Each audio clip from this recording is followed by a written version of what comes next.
Olá, seja bem-vindo a Provérbios para Viver Bem, onde nós vamos buscar a sabedoria bem prática do livro de Provérbios para nos ajudar a ter uma vida melhor de acordo com os princípios bíblicos.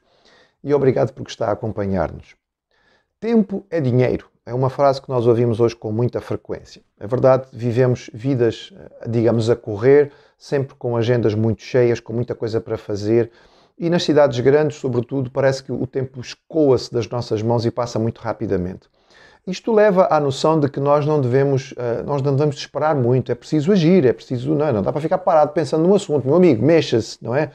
Saia da frente se não sabe o que é que vai fazer, não atrapalhe os que vêm a seguir, porque há sempre uma sensação de que nós estamos a perder tempo e é preciso andar mais rápido porque perder tempo é mau, porque tempo é dinheiro, então é preciso andar rápido.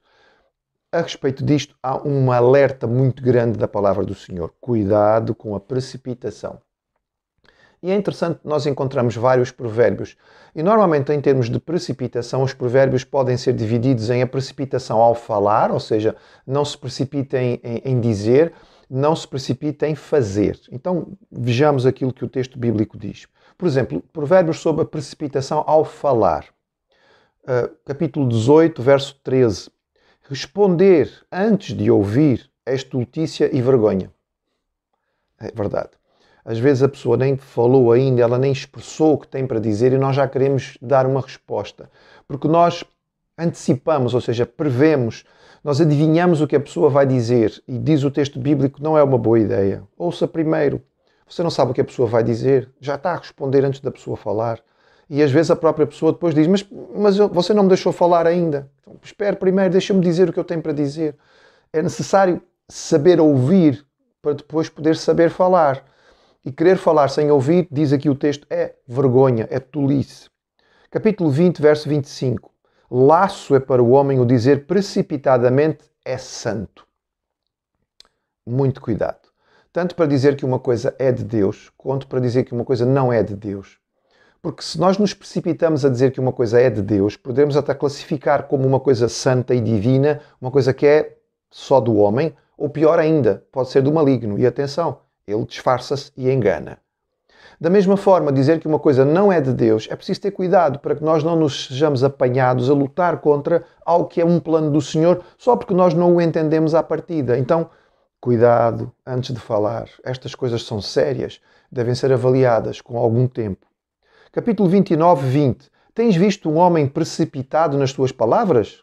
Pergunta o sábio e ele responde, maior esperança há para o insensato do que para ele. Ele diz, há mais esperança para o tolo do que para o precipitado. Porque o tolo se calhar ainda pode ser ensinado, mas o precipitado ele é assim mesmo. Ele é uma pessoa que não consegue controlar as suas palavras e fala antes daquilo que devia, o que é muito mau. Ou seja, no que diz respeito ao falar, nós devemos guardar o ensino bíblico que é pensar antes de falar. Tão simples quanto isto e tão difícil de fazer. Mas é preciso meditar.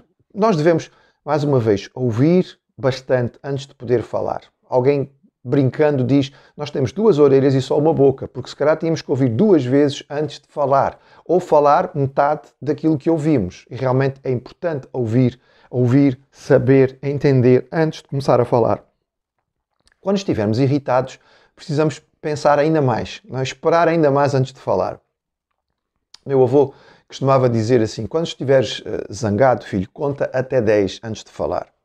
E quando estiveres muito zangado, conta até 100 e não digas nada.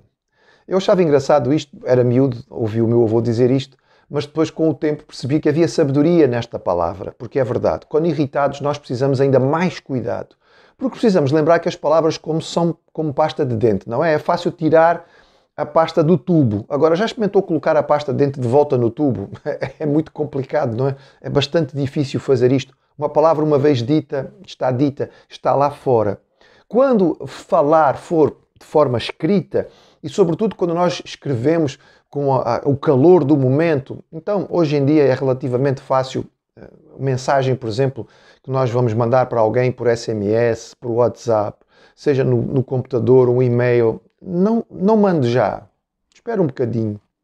Às vezes basta 1 ou 2 horas e nós revemos a mensagem e dizemos, não posso mandar isto assim, não, isto assim não. Isto assim vai criar problemas. Mas nós mandamos no calor do momento e acabamos por criar dano. É tão rápida a comunicação hoje em dia, não é? Que nós, antigamente era preciso escrever em papel e demorava até termos tempo para poder sentar e escrever no papel, e podíamos às vezes, não tínhamos o correio logo ali ao lado. Isto permitia uma revisão que hoje em dia não há. Está na ponta dos dedos, fazer e enviar rápido. Não faça isto. Espere um pouco. A precipitação é algo que é errado. Agora veja alguns provérbios sobre a precipitação no fazer as coisas. Capítulo 21, verso 5 diz: os planos do diligente tendem à abundância, mas a pressa excessiva tende à pobreza. Faz as coisas muito à pressa, muito rápido. Não ficam bem feitas, não são feitas da melhor maneira, não têm o melhor resultado, acabam por tender à escassez, ou seja, à pobreza. As coisas para serem feitas devem ser bem feitas, e para serem bem feitas normalmente precisam de um bocadinho mais de tempo. Capítulo 25, verso 8. Não te apresses a litigar, pois ao fim, que farás quando o teu próximo te puser em apuros?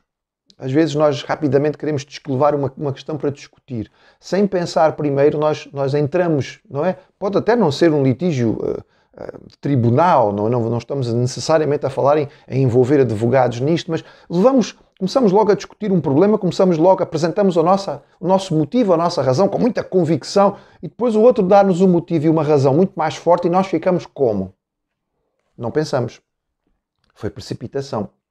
E tudo isto acaba por prejudicar. Portanto, calma em relação àquilo que vais fazer. Verso 19, capítulo 19, verso 2, e este é muito importante nós prestarmos atenção no que ele diz. Ele diz assim: não é bom proceder sem refletir. Claro, mas nota o que ele diz a seguir. E peca quem é precipitado. É importante perceber o que este versículo diz, capítulo 19, verso 2. Porque aqui a precipitação não é só mencionada como uma questão de temperamento. É o feitio dele, ele é assim mesmo. É uma questão, não é o temperamento dele, olha, paciência, nasceu assim, é a forma dele ser, não consegue ser de outra maneira. Não é só temperamento. Não é só um errozinho. Paciência, olha, não pensei bem. Não, aqui diz que é pecado. É pecado. Ou seja, faz parte da natureza caída. O que dá-nos a ideia de que, eventualmente, o homem, antes de pecar, seria mais reflexivo, teria a capacidade de pensar melhor. E o crente em Cristo deve ter esta capacidade de pensar um pouco, de meditar um pouco antes de fazer, porque o texto diz claramente que peca quem é precipitado. Logo, não é bom proceder sem refletir. Naquilo que nós devemos fazer, nós devemos planear primeiro antes de fazer. Nós devemos orar antes de começar a planear e depois de planear. Ou seja, a oração vem sempre antes e costuma-se dizer durante e depois. Nós pedimos ao Senhor sabedoria, enquanto estamos a fazer nós oramos e quando terminamos nós entregamos ao Senhor para que Ele possa mudar. A revisão daquilo que é os nossos planos é uma coisa boa a fazer. É como revisão de um texto. Você escreve um texto, deixa o texto um bocadinho, no dia seguinte vai olhar novamente para ele e há coisas a mudar. Não são somente erros de gramática, de ortografia, é mesmo a construção de uma frase. Ela não era bem isto que eu queria dizer, não foi a melhor maneira de o dizer e nós fazemos uma revisão do texto. E depois deixamos o texto e passados uns dias voltamos a ele novamente e há novamente coisas para mudar. Claro, porque nenhum de nós é perfeito e é evidente que os nossos planos podem ser melhorados. Se nós usarmos a sabedoria que vem de Deus, mas também os conselhos que nós podemos receber dos outros, os nossos planos poderão ser refinados e acabar por ficar melhor. É melhor esperar para rever, é melhor avaliar aquilo que nós pensamos e não agir de forma precipitada. Tempo é dinheiro, dizem as pessoas do mundo, e diz a realidade rápida e muito veloz do tempo em que nós vivemos. Mas, quando nós nos precipitamos na utilização do tempo, perdemos tudo, inclusive o tempo que era dinheiro. Portanto, não vale a pena ser precipitado, é errado e a Bíblia diz que é mesmo pecado aos olhos do Senhor. Então, vamos pedir a Deus esta capacidade de domínio próprio naquilo que nós falamos. Pensar, meditar, ter cuidado, escolher bem o momento, a hora, a forma de fazer e naquilo que vamos fazer, planear, orar, entregar ao Senhor, receber o conselho sensato e desta maneira fugir da precipitação.